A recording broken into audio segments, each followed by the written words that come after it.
Here we go. Welcome to Ethical Consumerism and its Discontents. I'm Ellis Jones, and we have about 90 minutes to get through 3 presentations and all of your questions. So we're going to jump right in. We're just going to go in the order that things were written up online. So I will start out with 20 minutes, and then we'll go on to Jola for her presentation in 20. I'll do a short introduction for everyone, and then John will bring up the last 20 minutes, and then we'll get to Q&A. You can, of course, type in your questions at any time, I think into Whova, and we will get to those at the end. I think we're just going to leave the Q&A to the very end just to keep the presentations up front. So, to be honest, I hadn't presented or prepared an introduction for myself. So I will just try to keep that very brief. I'm Ellis Jones. I am technically an associate professor now of sociology at College of the Holy Cross in Worcester, Massachusetts. This is my second SCORI conference. The first one was whenever else it was in Worcester. And I know this was supposed to be in the Boston area, maybe 5 years ago or so. In any case, my major research field is ethical consumerism and corporate sustainability. And I have been working in that field essentially since the late 90s. And let's see what else. I am very interested in sustainability issues, particularly in how we communicate practical versions of them to the public. I'm a public sociologist, and so I'm interested in creating that bridge between our work as academics and the general public. So today I'm going to talk about essentially the project that I have been working on for the past couple of decades. Again, Marissa, feel free to chime in at any point if there's any technical glitches or anything like that, or if you can't hear me on audio. So this is fighting greenwashing with hard data, rating companies based on social and environmental sustainability. So I'll just walk you through a little bit of how this research project came about and why I've stuck it with the same one for so long, writing paper after paper on it and publishing in various forms about it. There we go. By the way, the paper that I'm talking about today is actually published in Humanities Society. It was supposed to come out, or it's supposed to come out in the 2020 issue, but it's already available in the online first format, and I put it up on the website, so you're welcome to read that over if you're interested. Now, I just want to mention, I'll start off by talking a little bit about public sociology and head into social movements and then ethical consumerism, just to give you some background.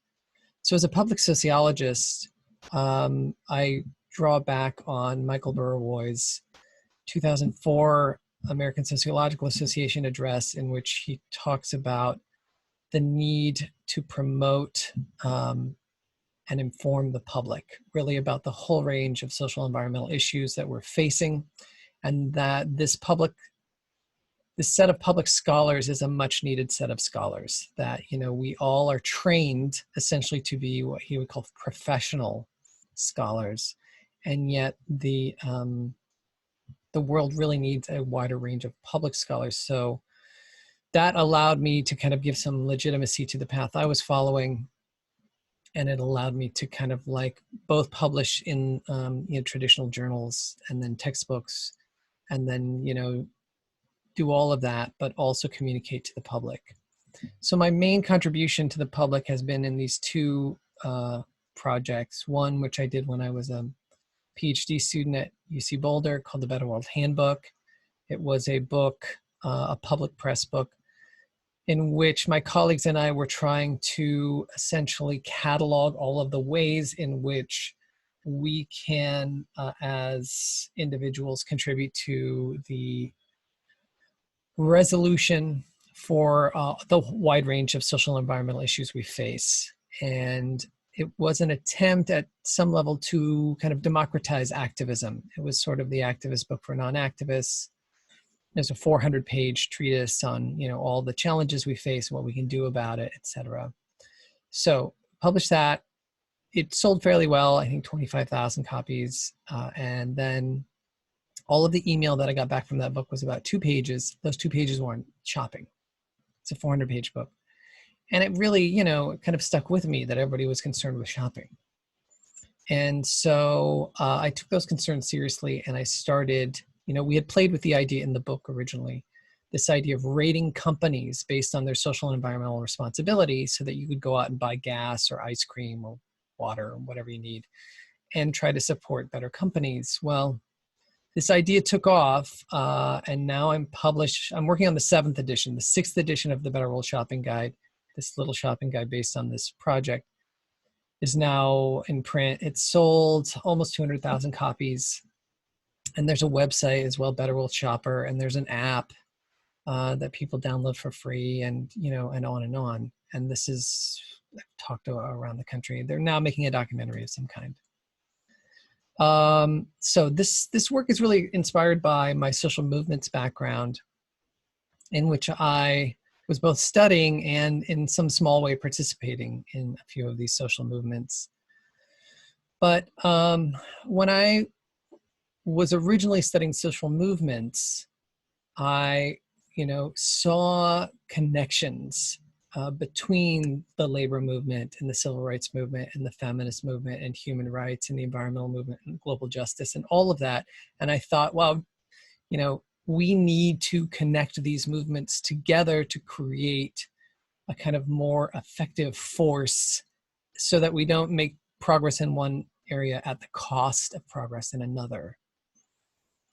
So when I think about ethical consumerism, when I approach that as a subject in which, you know, consumers are interested in using their purchasing as essentially a kind of economic vote for their values, I think about social movements. Like when I originally set this up, I thought, well, how are social movements contributing to the economic sphere? And in what way are they linked into consumer culture, et cetera? So the research question that essentially drives my work is the following, and it's the one I've been pursuing since the beginning. The first is, how can social scientists accurately map company social and environmental impacts? This to me is really important. It's essentially keeping power accountable. I mean, it's very basic stuff. It's basic democracy, right? If you can't keep power accountable, if you can't look at it transparently and understand what's going well and what's not, then democracy fails. So we need this, but we don't need it just in the political sphere. We need it in the economic sphere. And these institutions, these corporations are growing at an enormous rate and influencing, you know, the globe at the same rate. The second is, how can we take this data and translate it for the public in a way that they can access it? And this is usually the question that's never asked, right? How do you get it into the hands of people in a way that they actually use it? Not that they could theoretically use it, not that it might benefit someone, but in a way that they could actually put it into practice. So, you know, I think of this kind of classic example of, I've been to enough conferences where I've forgotten my water bottle. You know, it's a basic thing. It's a minimal effort, but I forget it sometimes. And then, or I have people coming to this college and they're speaking and they didn't bring a water bottle. And so I'm running up and I'm going to this store and I'm trying to decide, you know, which water bottle company is better to support. And this is what I come across. And this is the kind of like micro level at which I want to understand how to impact consumers. They see labels like Ecofina for Aquafina and this plant bottle stuff for Coca-Cola's Dasani. And, you know, they're trying to navigate, they're trying to make sense of it, and they don't really have data. They're just making decisions in very small amounts of time. They're not researchers. They don't have the data in front of them. This is all just advertising, essentially. So how do we help them? So for my data collection, I have really trying to think through what I'm measuring or what we should be measuring and how do we measure it. So for this project, what I've essentially done is compiled originally all the consumer labels out there, you know, like fair trade and organic and not tested on animals and independently owned and humane certified and all of those labels. Then all the consumer organizations that I know of and can get a hold of that are also trying to help consumers navigate. Then the consumer movements. Then looking at other ethical consumerism projects all over the world, like the one out of the UK, there's Ethical Consumer, there's like Guide to Conscious Shopping, there's Shop Ethical out of Australia, etc. And trying to create a kind of database that synthesizes all of this information in a way that is useful so that we cut through a lot of the noise and can get down to what does this data all mean. So when I was organizing this and thinking about social movements, I ended up with these 5 dimensions of kind of social and environmental sustainability. Human rights, many sub-elements under each category. The environment, animal protection, community involvement or community empowerment, and social justice. So these are kind of 5 roughly, you know, major areas that I look at. Having said that, there are things not in that list as well. But essentially, this is a way to, a kind of shorthand way to think about it. I don't allow for any data directly from companies. There's too much greenwashing. So I don't look at any of their sustainability reports or their CSR reports. Those are all nice, but mostly spin, mostly advertising and propaganda. So it's all third-party sources, and that makes it accessible for verification by the public and other researchers. I do an individual assessment of every source to, you know, get a sense for its validity and reliability, and then I try to weight the data based on, you know, how long has it been around and how wide is the spectrum of companies they're looking at, and, you know, on and on and on. And then I quantify it. If it can't be quantified, it can't go in the database. I have to have some way to quantify it because, you know, you can't create a number out of thin air. So I try to essentially create a very intuitive, logical, easy to understand way to go about this, so it's not some kind of complicated algorithm. I imagine myself doing the work for the average person who is concerned with consuming ethically or giving their dollars to companies that are doing better than others. So ultimately, I've ended up with about 76 data sources. I go back about 30 years. Some of them you might have heard of: Green America, Center for Responsive Politics, Union of Concerned Scientists. I also track the brands and I connect the brands to the companies. So that Aquafina water bottle, right? You may or may not know, most of you probably do it because of the conference, but that Aquafina is in fact Pepsi. And that while you can find it here in a very tiny amount of print on this label, legally in the US, you don't have to put it on your label. So they don't even have to give you that tiny small print for the average consumer to connect the brand with the company. So brands are bought and sold, companies merge with other companies, or they spin things off because they don't want to get them muddied and dirtied by their reputation problems. And so I do all of this. This actually takes a huge amount of time to keep track of these because of the way the corporate sphere works. Anyway, you guys have probably seen this, right? At some point, you know, how we get the consumers get the face of the brands, but behind those brands are these large, typically handfuls of large multinational corporations. And they, you know, they don't just stick with one thing like candy or basic foods, you know, they go into cleaning products and, you know, cosmetics, and they just do everything. And most of them don't have good track records.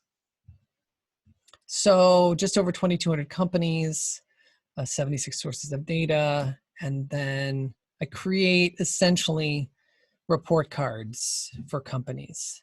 So this is what Pepsi and Coca-Cola look like if I really boil it down to just a handful of things that people might, you know, be able to make sense of.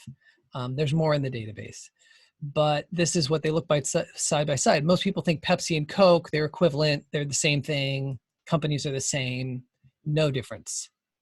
And yet, if you dig into the hard data relative to 2,000 companies in the world, there is some difference. There's some difference between these companies.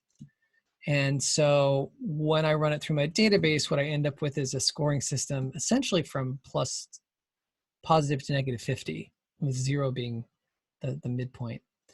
And you can see that on that system, Dasani is getting Coca-Cola a negative 11.2, and Aquafine's getting a 5.8, and that translates into a B and an F. So here's Pepsi at a B, and here's Coca-Cola at an F. And so there is a difference, right? And it's not just about, well, you know, the tiny, like, well, they did this one thing sustainably correctly, or, you know, no, they got this one thing wrong. It's about looking at the whole picture of the company. And so if you have this decision to make, and of course the decision is, the best decision is always get tap water, right? So you emphasize that, and I do in my rating system. And then there are also, you want to get the most responsible, refillable, right, container as well. And there are more options. Clean Canteen was just one of the first that was really responsible about how they manufactured things. But you need to give people options. So then this is what those tables look like when they're translated for the public. You know, and then they can go ahead and start making decisions with their dollars. It helps them navigate this marketplace. Now, I do this with gas stations and everything you can think of, clothing, come up with 20 best and 20 worst lists. Everybody looks at the 20 worst lists, and they can recognize almost every one of those companies, right? And then the 20 best list, you know, they recognize, you know, less than half. So there's the website, and the rankings are online, and there's this shopping guide that comes out every year or 2 years, really. And there's an app. So let me wrap up by saying a couple of things. First of all, if we ignore this area of ethical consumerism, and I know many people would love to ignore it because it seems like elitist, privileged, greenwashed, armchair activism for the lazy person who doesn't actually want social change. I don't think that's correct. I think it's a very limited way to think about it. Now, having said that, I think the whole thing has been co-opted by corporations, of course, and it's been turned into massive amounts of greenwashing. And the average consumer in the supermarket is not making effective change, and they have no opportunity or chance to actually do so realistically without hard data. But I think about it because I was originally trained as a political scientist. The way I think about voting, is voting going to change the world? No. We saw this in the last election here, right? We voted in the wrong person, right? And now we're all paying for it. So voting is not going to solve our problems. However, is it an important, fundamental, most basic cornerstone of democracy? Yes. Are we doing terrible at it? Yes. Why are we doing terrible? Well, in most cases, because we're asking people to do something that's impossible, which is make a reasonable choice with absolutely not just no information, but being awash in a sea of propaganda and lies and spin and PR and you know, emotional manipulation. They cannot make heads nor tails. People vote against their self-interest. You know, there's all kinds of things, and there's reasons for it. And what people need is they need some hard data to hold on to in a way that makes sense to them, not in a way that makes sense to us as academics. And if we give them that, we can help them do this very basic thing in a much more effective and empowered way, which is be an engaged democratic citizen. Now, that opens the door to other things, but if they don't get that right, it's just all going to look like gibberish to them, and then they just drop out of politics altogether, and all politicians are snakes, and that's the end of democracy.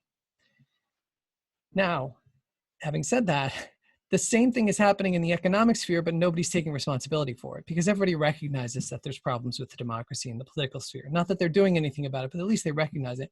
In the economic sphere, it's still sidelined. People are still saying, well, it doesn't really matter where our dollars go. It's not important.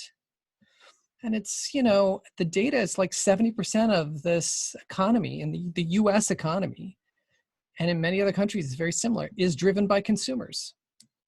And if we don't help them navigate how to push and pull those dollars correctly, then we end up voting into power, economically speaking, the wrong institutions, the wrong people, and the wrong systems. So, even if it's not about ethical consumerism, it really is fundamentally about putting into question how we have organized this economic sphere. And if we really believe in democracy, shouldn't we be, which is essentially a way to keep power accountable and not get corrupt, shouldn't we be applying it to the economic sphere? And how do you apply it? Well, you have to start by building up some very basic things like voting. That's how you build up a democracy. And you do that through solid information. And people need that information. And sometimes it's used in the supermarket, you know, and that's maybe neither here nor there.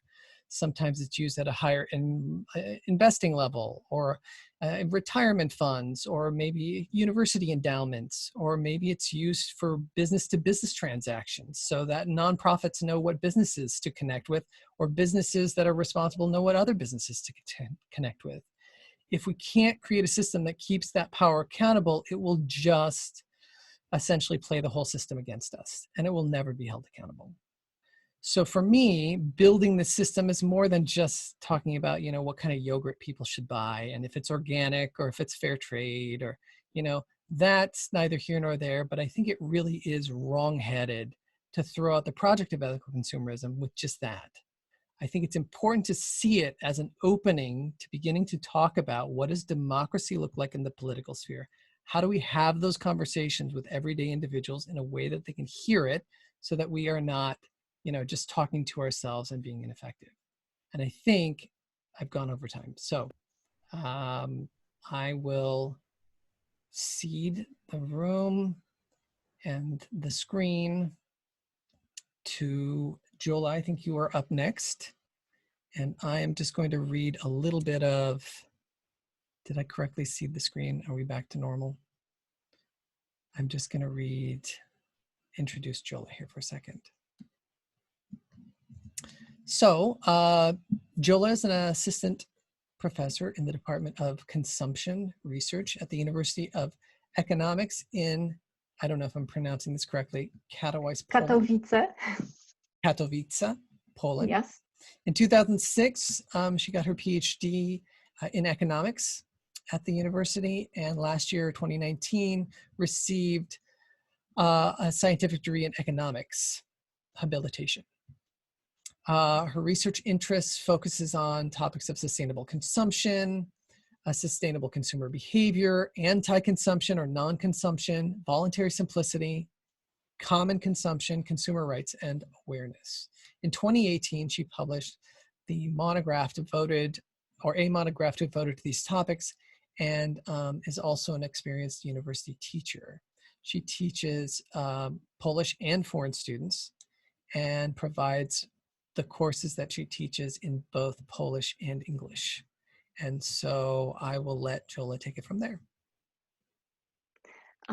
Thank you very much, Alice. I will try to share my screen at the beginning.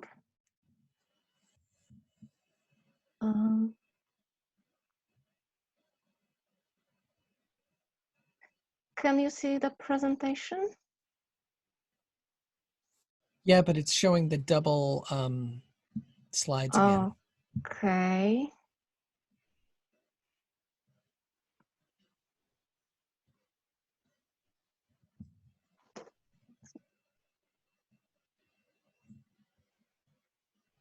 And is it any change? Nope, still showing double. But it started already. It was not what I wanted. Okay.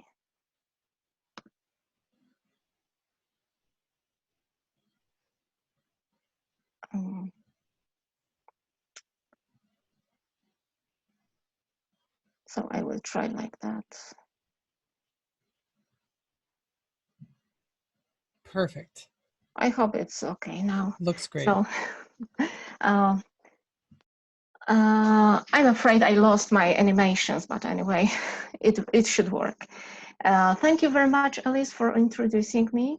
I will be talking about a little bit different things, not exactly about ethical consumers, as my background is economic. So, and my expertise is in researching consumer behavior. Together with my team from my department, we conducted the research, the project on sustainable behaviors in Poland last year. So I would like to share a few insights from this research with you. And the title is Changing Lifestyles for Reaching Strong Sustainable Consumption. And I took, of course, the perspective of Polish consumers. But before I will go further, okay, I would like to give you some brief introduction, which will be based partly on the literature and partly on the macro indicators connected with Poland as a country. Not to spend too much time on presenting the literature background, I just prepared few sentences, few statements, which were our starting point for our calculations for our research. First of all, thinking about sustainable consumption, sustainability, achieving the goals of sustainable consumption requires increasing individual consumption in developing countries and decreasing consumption in the developed ones, which is the consequence of introducing the well-known categories like environmental space and so on. Next, sustainable practices of consumers in affluent countries we have to treat as insufficient when they are limited only to weak approach. Following the strong approach, consumers in developed countries need to limit consumption in all dimensions of their everyday life. And in consequence, we assume that no sustainability can be achieved without significant changes in consumers' lifestyles. This was the starting point of our thinking about the research project. And what I wanted also to highlight that Poland is a very interesting country for conducting research among consumers. Why? Because the situation of Poland is somewhere between. Because the next question we had is which side are we now? So are we still developing countries? So should we increase our consumption, or adversely, are we already developed countries? So which means that a strong approach force us, encourage us to diminish the level of consumption. So first, few facts about Poland. This is the special situation because only in 2017 the rating agency announced the promotion of Poland to developed market status. They introduced this decision on the base of the really rapid economic development. Since 2000, the GDP per capita in Poland has jumped almost 1.5 times compared to about 60% growth EU-wide. So this is I would say I was watching today's keynotes, which were very interesting, and I still keep in mind this picture of hamster on the bicycle. So in fact, you can see that this country, our country, is like was at least during those years. Between 2000 and 2017, like a hamster on the bicycle. But of course, talking about social justice, talking about consumer behavior, and especially sustainable consumer behavior, we don't we can't base only on GDP changes, as it was already said many times during this conference. GDP itself is not a good indicator of the level of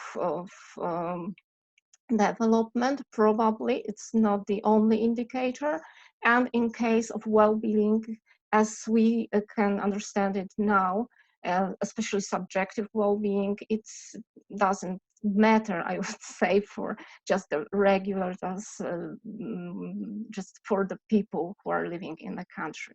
So the more information we get from the analysis of the changes in the Poles' wages, as you can see, they were also rising during the time, but not as quick as the GDP. It was calculated that in 2000, the average pay in Poland accounted for only for 23.5% of EU average. In 2016, this number was 34.4%.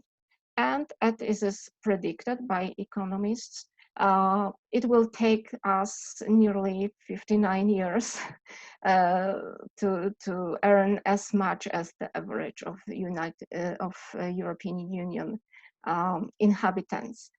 I mean the rest of European Union. So this is a special situation for just the individuals, because the question is still, are we developed country or are we underdeveloped countries? For sure,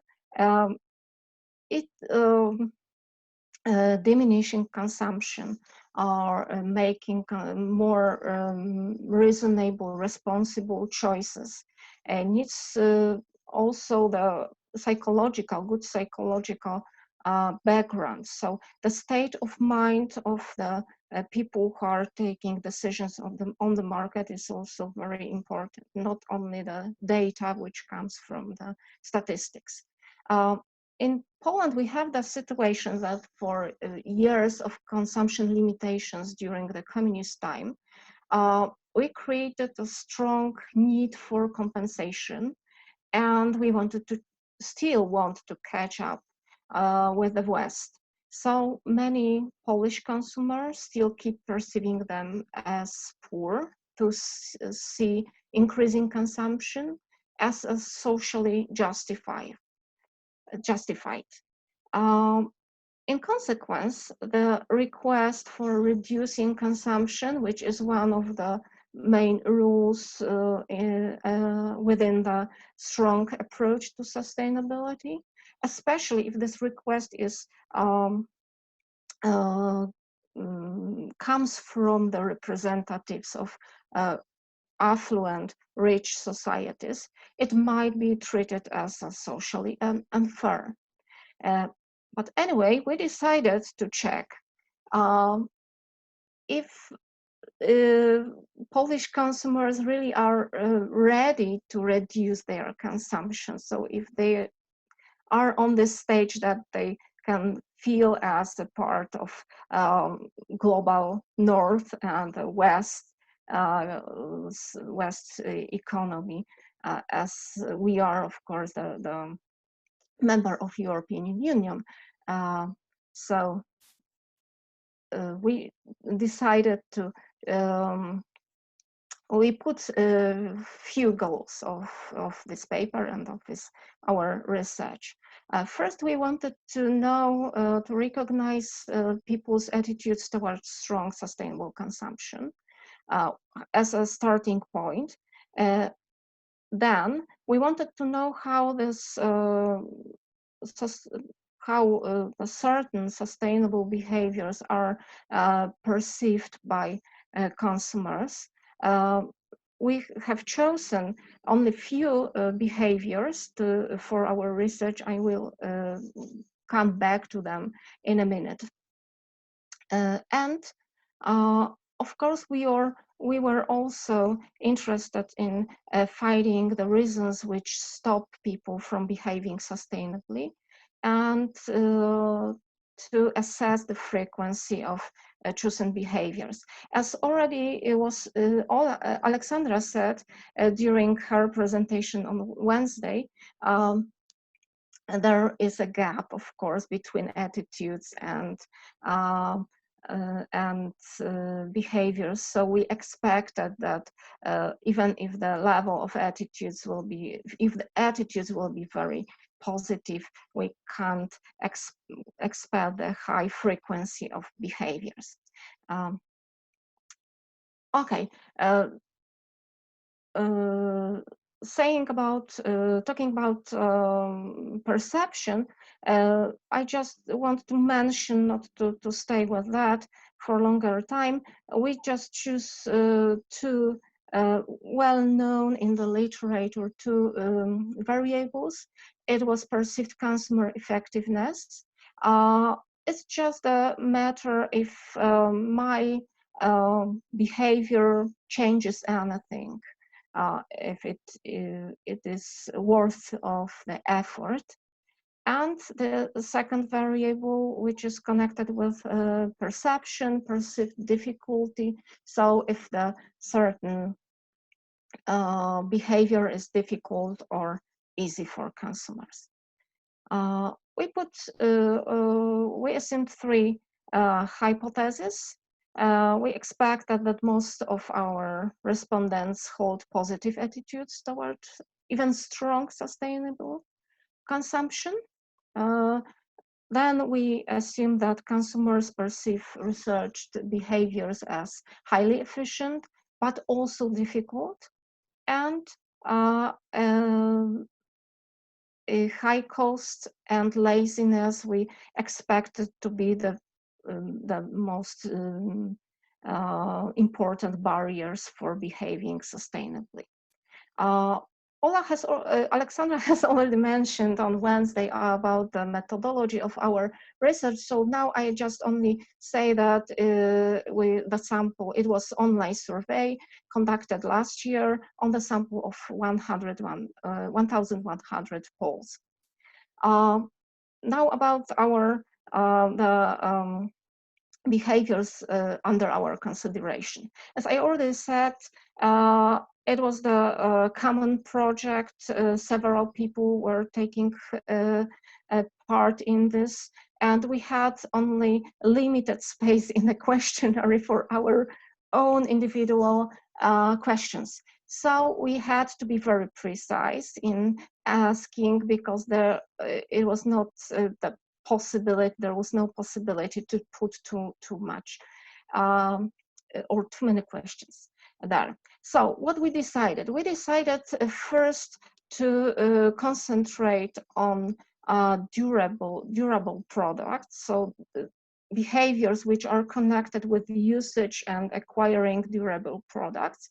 And secondly, we decided to mirror the process of consumption by those behaviors. So they make something like that I showed, like a circle, because there were only 5 such behaviors. As you can see, they have the certain order here, because first of all, I can just buy energy efficient stuff on the market. So if I'm buying brand new goods, I can search for energy efficient ones, just to lower the level of less resources in use. This is, of course, element of weak approach to sustainable consumption. The next 2 behaviors represent the stage when I'm already using the products, because the situation when when the product is broken, I can just throw it out and to buy the new one. So it means that there are more, the demand rises and there are more products like that on the market. So this is an incentive, something which trigger the production and usage and exploitation of resources. But I can also repair products instead of buying new one. as well with a product which is still okay, it is still working. I can wait until it is broken or replace it because there is a new model on the market. So those two behaviors represent also the uh, consumers thinking about making the product life cycle longer. And then fourth behavior, giving away unwanted used items to others. It represents the phrase of consumption when I don't, for any reasons, I don't want to keep the product, but I can share with this product. So I can pass it to the people, to the other consumers who really need it and will really use it.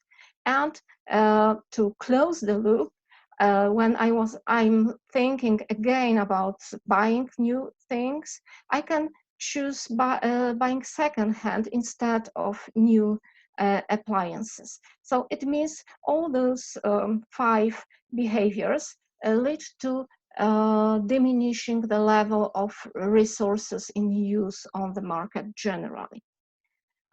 So first, our problem. Of course, the starting point, it was there was attitudes. In all the questionnaire questions, we used 7-point scales from 1 to 7. In this case, it was a Likert scale. We used 6 statements in that. Part of half of them represented the strong sustainable consumption approach, and the remaining 3 weak sustainable consumption approach. I don't want to go into the details. You can see it on the slides, but I just want to underline that the differences between those 2 approaches are clearly visible here. So to make it more clear, I added the scores from 1 to 3 and the scores from 5 to 7 to show just the agree and disagree responses. As you can see, most waste majority of our respondents were followed, agreed with the strong sustainable consumption rules. So in the next step, we were thinking about perception. We calculated the mean values for those 2 variables, and as you can see, they all the research behaviors were placed in the second quarter. I know that there are only 4 crosses visible because of the scale. It was because 2 behaviors were rated almost the same. As you can see here, the scale is different. They are pretty close. So what we found, that buying energy efficient household appliances and electronics is seen as highly effective and pretty easy. On the other side, we have repairing products instead of buying new ones, which is this behavior is also pretty high, judged as in terms of effectiveness, but it is the most difficult. And we have also buying second-hand items, which are seen as quite easy but ineffective, the most ineffective among all 5. Sorry to interrupt, Jola. Marissa, what's our time check? Yes, 1 minute. Oh, wow. Okay, so quick glimpse on the obstacles. In case of 2 behaviors, it was laziness, as we assumed. In case of buying energy efficient stuff, it was economic barrier. But what was surprised in case of the two behaviors. The barriers had social nature. People were afraid of didn't want to be considered freaks or poor by doing that. In terms of frequency, we achieved different outcomes. And what is important, we divided our sample into three groups based on this frequency and achieved three types of consumers. I would like to say that we named them as savers of resources, moderate users, and heavy users. As you can see, savers of resources are fortunately the biggest group here and dominated by women. The heavy users, it means people who don't behave, don't undertake those behaviors too often, are mostly men and represent baby boomers. Going to the conclusions, the general conclusion is that our research revealed comparatively good basis for changing the lifestyles because respondents hold positive attitudes. They favorably perceive the behaviors under consideration, and also the fact that savers and moderate users are mostly represented by young generations is also promising. But on the other hand, on the other side, we have also barriers which are quite strong.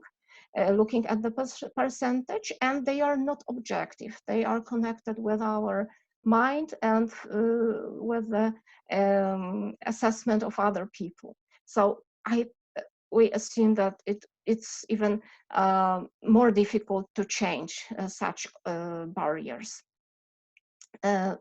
Talking about future research, and this is the last slide, we can see a huge chance of changes, of introducing changes in the light of current pandemic. And it was already checked in commercial research, so I just put into my presentation two numbers that show that maybe Poles are ready to change their lifestyles according to the sustainable rules. Thank you very much. And thank you for your patience.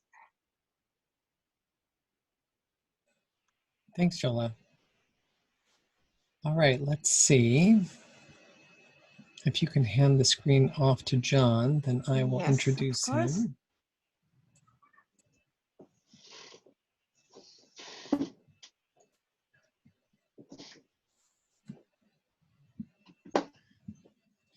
John is a retired instructor from Northwest State Community College, but serves as an industrial trainer teaching industrial trade skills via distance learning and video conferencing.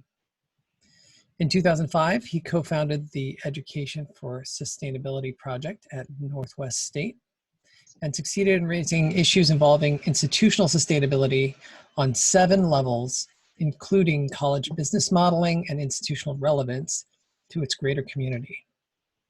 His other interests include poverty eradication, local self-reliance, and character/values integration with community. It was with his leadership that both the city of Toledo and Lucas County were declared as a compassionate community, noticed by the Charter for Compassion, a project of the Multi-Faith Council of NWO Ohio.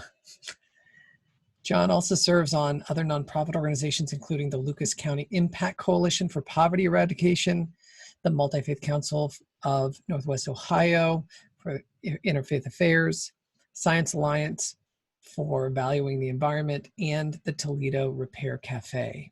He's an active member of the Sylvania Baha'i community. Take it away, John. Thank you, Alice. Good afternoon, everyone. My background is my presentation involves the opportunities that may exist with degrowth and what the new society, what the new economy is going to be, and the potential partnership that could occur in communities of faith. My interest in degrowth kind of went back to 2003.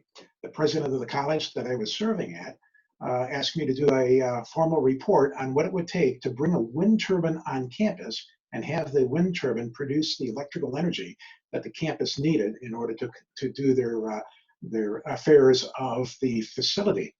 And as I started to investigate my report starting in 2003, I was coming across some very disturbing articles regarding the changes that must come as a result of resource depletion and net energy loss. It was in 2003 that I was thinking to myself, well, that will never happen in the United States. We're smart people. We've got the financial power in which to make changes, as well as the intellectual and scientific knowledge to modify that situation. But after making that thought in 2003, being a person that's conscious of trends, I always, starting from that point, looked for trends to see what was going to happen. And then by 2005, I became a believer that we're not going to get out of this one, that we're on the scale of a transformation in the way society and economics happens, especially in the United States of America. What put me over the edge was this report published February 2005, The Peaking of World Oil Production by the Robert Hirsch contractor working for the United States Department of Energy. When this was published in February 2005, it appeared on the United States Department of Energy website for about a week, and then it was taken away and was not published again until about 9 months later. But nonetheless, the entire premise behind that report is looking at the petroleum energy. And they were looking at a major problem that the petroleum energy depletion was going to have in the United States. Primarily, it was the amount of worldwide discoveries of oil resources diminishing after 1950, 1955, where the production rate was going up. When living on a finite planet, the resources are not infinite. Sooner or later, you're going to reach a halfway point. In the executive summary of Hirsch's report, he points out that there is going to be unprecedented risks that is going to be presented to the United States. And the risks are going to be unlike anything faced by modern industrial society. In which case, in the Hirsch reports, it was forecasting a new society based on who knows. But nonetheless, looking at petroleum as being a very key component of how the United States economy is founded on, going through this particular scenario, you can see that sooner or later, the resource of petroleum will become less and less, and what that effect will have on our economy and on our nation. And what the Hirsch report does not talk about is the other industrial metals and minerals it takes in order to support an industrial consumer society. Again, if we live on a finite planet, sooner or later you'll reach a halfway point where there's going to be problems. And when you're dealing with resource depletion, you don't have to run out before there's a problem. All you have to do is reach a halfway point where the supply undercuts demand and the prices go through the roof. And this is perhaps what I see happening right now. It's the social unrest as a result of these economic problems that are predicated on our consumer-based society. Perhaps a nice word to use is going to be degrowth. I personally use the word collapse. And in terms of collapse, what is going to be left up to society to build with to take whatever the place is going to be that it is going to be replacing? So our choice is going to be one way or another. Do we want a society future based upon Mad Max and, of course, the movie interpretation of our future? Or could it be up to people to discover ways in which to make things better? I was looking at collapse in previous history, and perhaps what comes to my mind in Western Europe was the collapse of the Roman Empire. But I'll feature this particular map. It outlines the Christian areas of the Roman Empire starting around 200 to 400 AD. For those of us that have a history background, the Western Roman Empire really collapsed at about 435 AD. And when one thinks about that particular date, it was the start of perhaps a commonly accepted dark age, when there was pretty much dismal economic growth in Western Europe. But take a look. I've got Lyons, France, that is circled. And notice that there's a pocket of Christianity that is surrounding that particular city-state. About that same time, 430, 400 AD, the Burgundian kingdom, which was pretty much Christian, developed a social and economic system that was going to be the bridge when the Roman Empire collapsed. And as a result of that particular social and economic background, they were able to have a very small, flourishing civilization that produced libraries, that added to the content of the library in Lyons, and also in terms of artwork and music. Another community that existed around 300, 400 AD involved an area of northern England, the Lindisfarne Monastery, which was a Christian monastery established by, I believe it was Scottish monks that lived on an island, and the people in that particular island enjoyed a great deal of economic well-being, and as a result, they had a thriving civilization. The thriving civilization produced, among other things, the manuscripts of the Lindisfarne Monastery. And of course, during about 1,000 years later, when Charlemagne was trying to learn how to read and write his name, when Rob Roy and Braveheart and things like that were trying to fight out a living in Western Europe, Islam started to open up universities in Cordoba, Spain, that was dedicated to higher education. And in Hamadan, Iran, it was Avicenna that wrote a textbook on modern medicine. And in the textbook, among other things, he had a map of the human circulatory system. And even 1,000 years AD, this same individual was talking about psychoanalysis as a way in which to help the mentally ill. So again, what we're looking at is the products of faith communities and their ability to make life livable in otherwise depressing situations. Ugo Bardi, professor of science at the University of Florence, has this quotation: "After the collapse of the Roman Empire, Western civilization had institutions in place to deal with social and economic problems. The Christian church, its monasteries and bishops were the bridge, making things better for people. Today, sadly, there is no such institutions in existence to deal with the future threat." Again, going back to this business of degrowth, which was also predicted by the Hirsch report, what do we want to fall to, and what kind of world do we want to create for the purpose of our families? And in Western society, I believe we can point to two philosophies on social order. One philosophy was by Thomas Hobbes. In his book, Leviathan, starting at about 1668, he writes about the need for an absolute monarchy to deal with a selfish humanity. In his book, he talks about the failings of people where moral ideals do not exist, and hence the need for an absolute monarchy to come up with laws, come up with policies, and strict enforcement of those laws, because the people can't do it themselves. About 1260, Thomas Aquinas, a Roman Catholic philosopher, writes about another condition of humanity. And in the book, Uma Theologica, he writes about the nobility of man. And with that nobility of man, he has free will, and that the nature of man has a higher calling. And that higher calling is going to be in conformance with a natural law, which is based upon moral ideals. In the Thomas Aquinas model of social configuration, it is the standards that are important and the appeal to people to live to those standards. I had the good pleasure of meeting and speaking with Gus Faith back in 2016 for another conference on the next economy.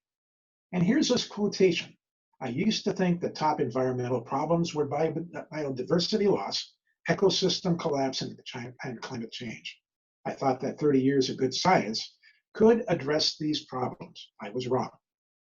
The top environmental problems are selfishness, greed, apathy, and to deal with these, we need a cultural and spiritual transformation. And we scientists don't know how to do that.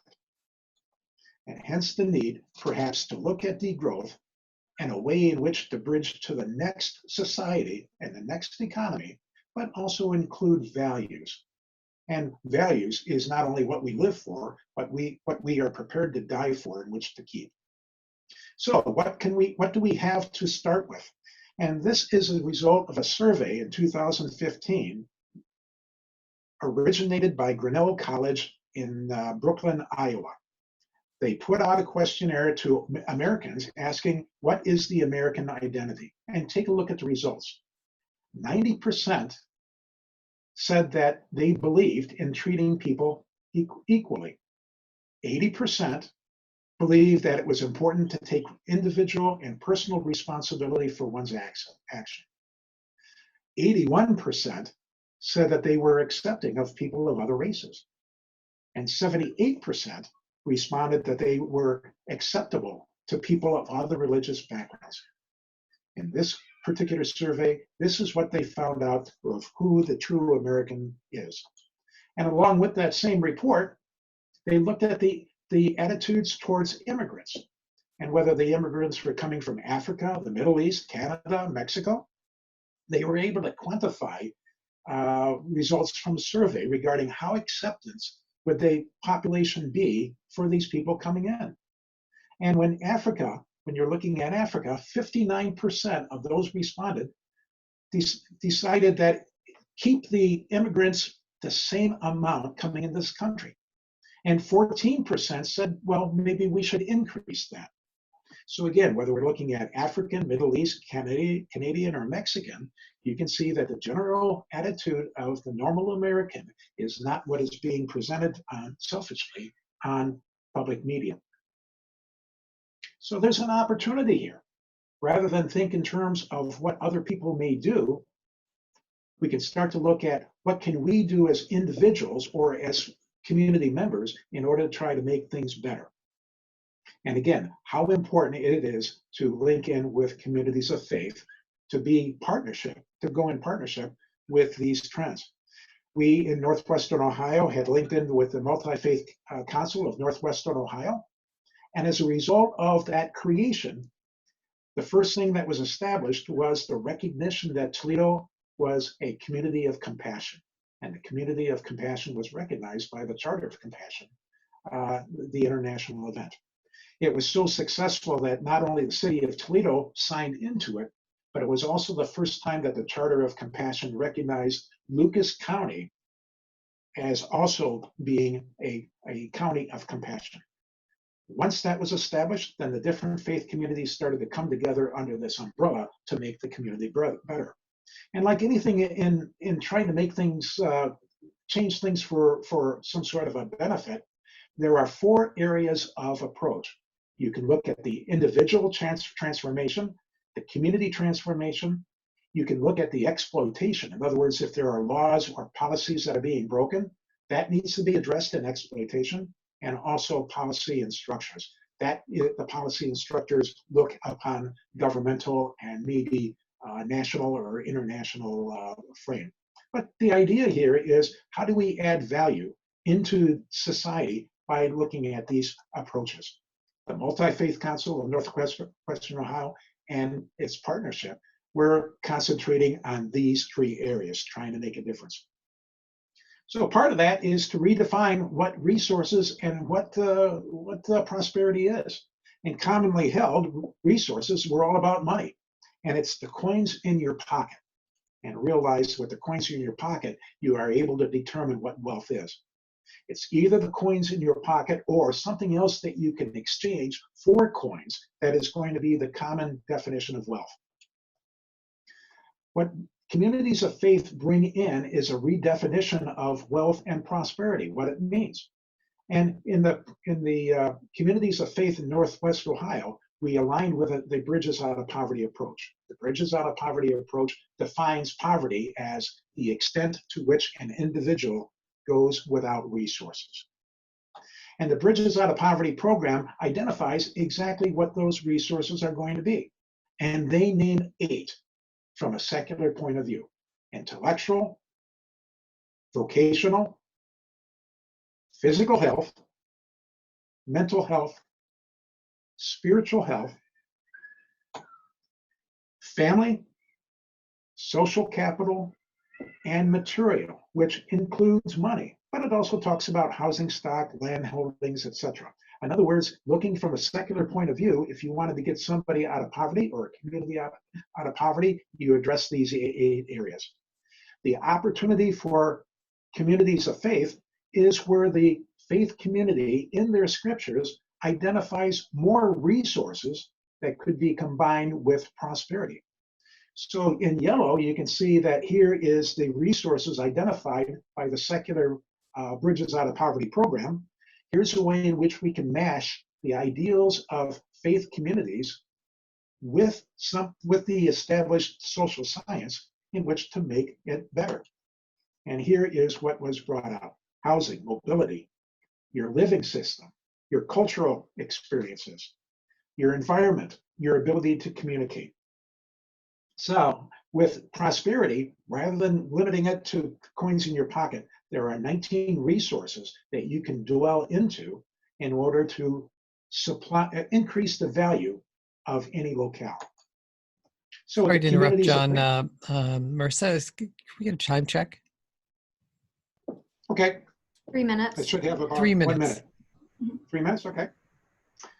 So in terms of the communities of faith, what is the responsibility of communities of faith for individual and communities? Well, it's a way in which we can move people away from selfishness, what's in it for me, to a point where you can start to sacrifice for the greater good. In which case now you're dealing with states of being, attitudes, as well as the actions that are accompanying it. So if we're dealing with the degrowth area where much of the extraction has taken place, how do we restore value and thereby have a prosperous future that may not involve money? In which case now we're looking at approaching it from people, nature, resources, or processes. What are you doing it for? Does it help only yourself or does it help others? Does it remove, restore, enhance, sustain? So again, going back to this executive summary on the peaking of the world oil production, we're looking for a change or a transformation. What future do we want to have? So the Multi-Faith Council of Northwestern Ohio has been on that particular pathway. One of the most successful is going to be this program to get people that are unemployed or chronically unemployed entry-level positions in industry with living wages. And we're partnering in with faith communities, community colleges, county governments, as well as other faith communities in order to teach industrial skills that people need for entry-level positions. And along with that, we're also teaching value and characteristics. In other words, the attitude that it takes to be of a good employee. So again, what we're looking at here is going to be, what do we do it for? And realize that we're dealing with values and characters, and values and characters will lead to a civilization. And that completes my talk. That was great, John. Gosh, really impressed by both presentations today. So I have set it up to save all of the Q&A until the end. I think the preferred way to get questions, if we could, right, because we have some kind of setup in Zoom that doesn't really allow for the chat function, is to get some live Zoom questions. So if you are there and you are on Zoom and you want to ask your question live, now is a great time. And if we don't have any, we'll go to Marissa to see if there's some stuff in the Q&A on Whova, and we'll work our way from there. Yeah, let's go ahead. So does anybody have, let me see, I can open up the participants. You can raise your hand, or you can just unmute your video or just your audio and ask your question.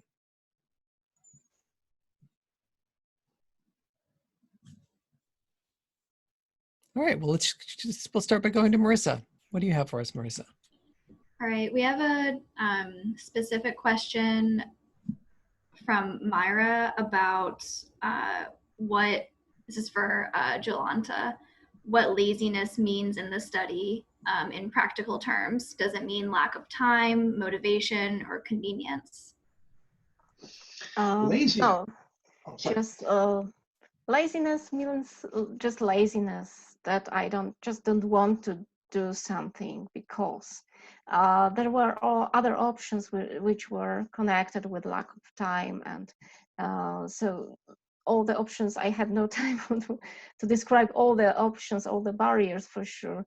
They are all interesting, but laziness, it was just something which is in our mind, comes from our mind, and it's just because I don't want to do something, it's too much effort, but I don't need to explain why. It's just I'm lazy. Yeah? It's how we treated this this barrier, how we understood this barrier in the research. John, did you want to chime in as well? Yes, in fact, I came across, and I thought it was John. My audio kind of took a dump there, so I'm sorry to interrupt. No, not at all. Since it's our first question, I would just like to chime in because I think laziness is a significant label that is tossed around within the realm of ethical consumerism. And it's one I have a lot of trouble with for the same reason I have trouble with explanations of laziness for voting, right? Why are people not showing up at the polls? Well, they're not taking personal responsibility. They're lazy. They're disaffected. They're apathetic, right? These are labels we slap on people. I think there are much more basic fundamental reasons that people aren't voting. And I think it's the same with ethical consumerism. When we say like, well, people have values, but then they don't buy the stuff, and so they're not really following through. And we kind of slap easy labels like laziness. And I really think it's much more complicated ultimately than that. I think a lot of it has to do with things that people themselves cannot identify, right? Why is it that you, when you go to vote, don't feel empowered? Or why is it that when you look at the ballot, even if you are the most educated voter, you don't know what choice to make for every one of the choices in front of you? It's not that you're lazy. It's not that you aren't educated enough. It is that the choices in front of you are not reasonably offered in a way that you can make sense of. You don't have the data to work with. You don't have unbiased viewpoints to kind of work around, or even a sense of where you would start, relatively speaking, to make those choices. And so we end up with easier labels. And so I would like us to think beyond things like laziness, because I think it's too easy to say, well, people are apathetic or lazy, or it's these kind of larger labels. And I think there is something much deeper behind those. Anyway, I'll stop there. I need to add, because of course, we were not asking people directly if you are lazy. Yes? We used third-person tests, so we were asking why other people don't do that or don't that. Yeah. So it was not that direct question, because Sure. we didn't want people feel like labeled and predicted that nobody will top this. Of course, of course. But I think it's so common for us to think of other people as lazy, right? People from the outside, like when we are answering for other people's behavior, right? Our explanations, our kind of quick and dirty explanations, go back to labels like that. And I think there are more complicated explanations that we need to dive into. Yes, for I would sure. like But to address Sorry, John, go ahead. Yeah. I would like to address it. Much of the values that we have, when you're dealing with civilization, it involves behaviors that are not about yourself, but it's about the community in which you live. So in terms of being lazy, I would say that there's a high degree of self-interest is the attitude. And coming from faith communities, in terms of the history, it's always been the faith communities that had encouraged people away from the self-interest and more for the community interest. And going to quote Chris Martenson, in the 21st century, now is the time to consider your life on building value, for yourself and for your community. And part of that is not being lazy. You have to be active. Mm-hmm. Yeah, great. Anything else, Marissa, coming in, or would anybody like to ask a question live? We do have one Q&A I can read. So this is from Teresa, and they ask, do we have enough information to make sustainable choices, or should we consider the lack of transparency and data that consumers deal with? Yeah, well, I mean, I'll chime in since that's really the basic question that I'm grappling with, and that is consumers don't have enough information. I mean, even with simple things like organic and fair trade labels, which is probably where most people are at, outside of boycotting a handful of companies that they think are bad or supporting a handful of companies they think are good, we don't have the information. Again, it's like, I don't know, in the US, how many people voted in 2016? I voted in every election that I've essentially had available to me since I was 18. So I've been voting for 30 plus years, 40 plus, no, 30 plus years. Anyway, I have never looked at a ballot, and I have a PhD. I'm now tenured. Do you know what I mean? Like, if the intellectual elites who are politically engaged and trained in political science cannot show up at an election and make a choice that is thoughtful about every single thing on that ballot, there is a structural problem. This is not about me not being educated enough. I'm overeducated, right? It's not about me being engaged enough. I spend a bunch of time online trying to research this information. And I go to all the like League of Women Voters, and I go to the nonprofits that generate report cards, and I go to everywhere, and I still can't get the information. And the bottom line is, it is worse in the economic sphere. The amount of good, solid information available based on hard data is very small.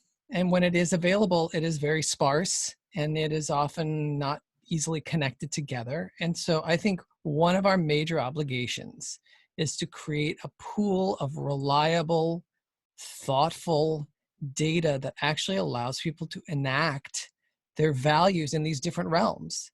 The economic realm just happens to be one of them. We need to do better with the political realm. We need to do better with all kinds of other realms. But the bottom line is consumers don't have the information. I've been working and publishing in this area for at least 2 decades.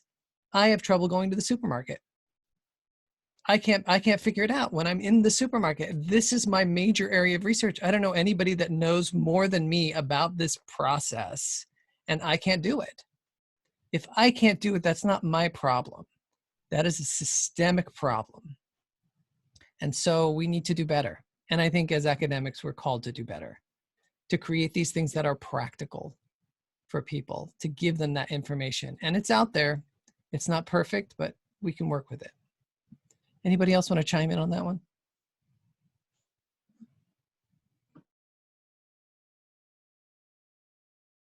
I've got 2 friends of mine. One friend will not shop at Walmart because their opinion of Walmart is that they abuse their employees, they get no benefits, and they don't keep the money in the local economy. So it is out of the question for them to even shop at Walmart. They won't even park in their parking lot. I've got another friend of mine that shops at a specific Walmart all the time because he's got a friend that they employed, and he wants to make sure that his friend keeps his job so that he can support his family. So who's right? Both of them. So it's the intention, and what kind of values do you have, and what kind of characters do you have that are willing to back up a better world?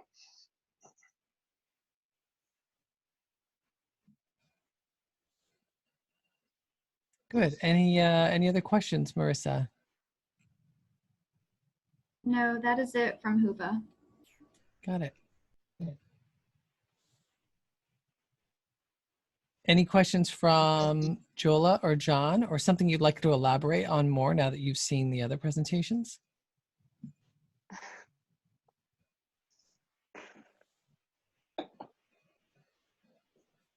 I'll just say, and you can cut me off at any point, like most people, we could all talk each other's ears off for about the next 3 hours.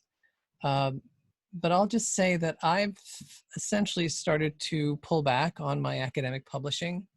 And I spend most of my time creating apps these days because I think that's how most human beings are accessing information. They're doing it online, they're doing it on their phone, particularly in the COVID epidemic. And in fact, most of my work in this area has strayed away from ethical consumerism. So it was my first app, the Untitled Chapter, which was trying to get people to use hard data to make better choices in the marketplace. But the latest two, the first one, Voter Glass, was based on this idea of using PolitiFact data to essentially create honesty report cards for every politician in the US that we've elected. And you can use hard data based on their public statements rated by PolitiFact over time to generate report cards from A to F for every politician that we have. And it turns out that, there are Republicans and Democrats that are both very honest, and there are many that are not. And so I think that, having hard data can help us get out of some of these problems that seem completely intractable, which is like, well, conservatives are going to be conservatives and liberals are going to be liberal and they'll just go at it like cats and dogs. Like that kind of attitude really doesn't get us anywhere. We need to rebuild a center. And to rebuild that center, we have to come up with these common values. And one, I think, common value is whether we agree with the value set of a particular politician or not, we expect our politicians to be at least somewhat honest with us, right? And if they're not honest, if they're going to lie about everything, then we probably don't want them in office because then they probably won't do what they're saying they're going to do. So if we can at least have some level of honesty, then we can use that as like one more tool in the tool set of voting. Again, it's not the only tool, but it adds a screwdriver to the toolbox. The other thing that I'm working on right now, there's a prototype, and that is essentially applying that to the realm of media. So, right, we have all this talk about fake news and the lamestream media, and, you can't trust that. And I go to my Facebook niche and I only listen to redstate.com and, back and forth. And the question is, I think most people would ask is, what media should I trust? Can I trust what they're saying? And is this high quality media or low quality media? And what is the bias in this media? Is it centrist? Is it a little bit left, a little bit right? Is it extreme left or extreme right? Well, it turns out that there are budding research projects where people are tracking this, but it's not being translated for the public. So again, I put together the same template. I put together all of the public data into a database, and now we can rank major and minor media outlets from A to F based on their overall integrity and the track record that we can see as a public in their overall integrity to kind of basic media principles, as well as their bias right to left. And it turns out that the highest quality media we have is centrist. And as we kind of go down, it's not one-on-one all the time, but there's a correlation between how extreme it gets and how low quality it gets. And by giving people that information, they can say, oh, okay, well, maybe I will check out this media outlet because it looks like there's some hard data that says it's a more thoughtful outlet than this other crazy thing that I've been listening to.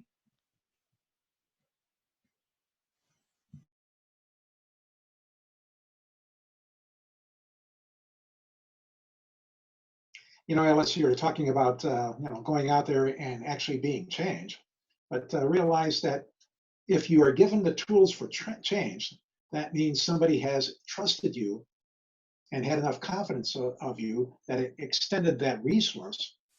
So in terms of how do you garner that trust, again, it gets back down to the values. And I think that, no matter if you're conservative or liberal in your interpretation, I think both have the best interests of the country at heart.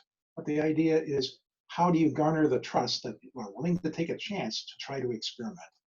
And that again gets back down to the values and character. Well, and that's partly what I want to get underneath, right? And that is, we tend to trust those people that we think are aligned with our values, right? But I think there are fundamental values, and even the ones you pointed out about what does it mean to be American, right? There are fundamental values that we actually agree on that are not just right and left, right? That are not like, well, I trust my righty guy and you trust your lefty woman, and but are actually kind of core values that inform the vast majority of us. And if we can get to that level and essentially establish trust at that level, and show people, well, look, there are options. If you go left, you can go this way. And if you want to go right, you can go this way. But there are terrible options on each side as well. And so whatever path you want to go, just stay within a certain amount of this path that will at least inform the core values that we all share, right? And so the bottom line is, I think that we as academics need to reestablish that trust with the public. I don't think they trust us in general. I think we've seen some of that with how there's a distrust of science, which I think seems absurd to many people, but it's not absurd, right? It's actually happening.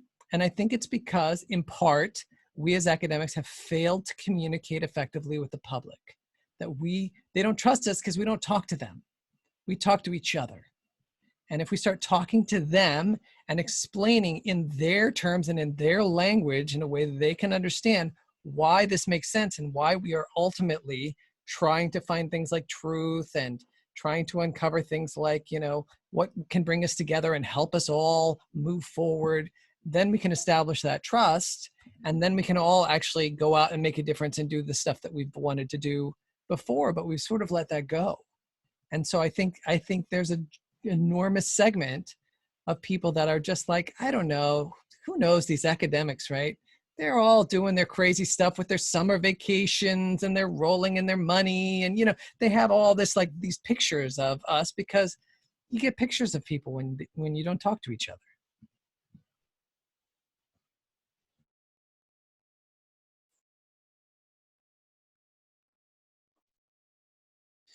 Well, it looks like we are closing in on 3 o'clock, which I think is our wrap-up time. So unless there is some kind of burning question that has come through, Marissa, on the Whova front, I think we'll wrap it up. I would really like to thank Jola and John. Really interesting presentations. And if you know anybody that might have been interested in but missed our live presentation, I will send the recording up to the organizers, and they should be able to make it available to people who missed it live. So thanks again for everybody for coming, and for those of you who asked questions. And again, thanks to Jola and John for being a part of this panel. Thank you very much. Bye. Thank you. Thank you, everyone. Bye. Thank you, John. Bye.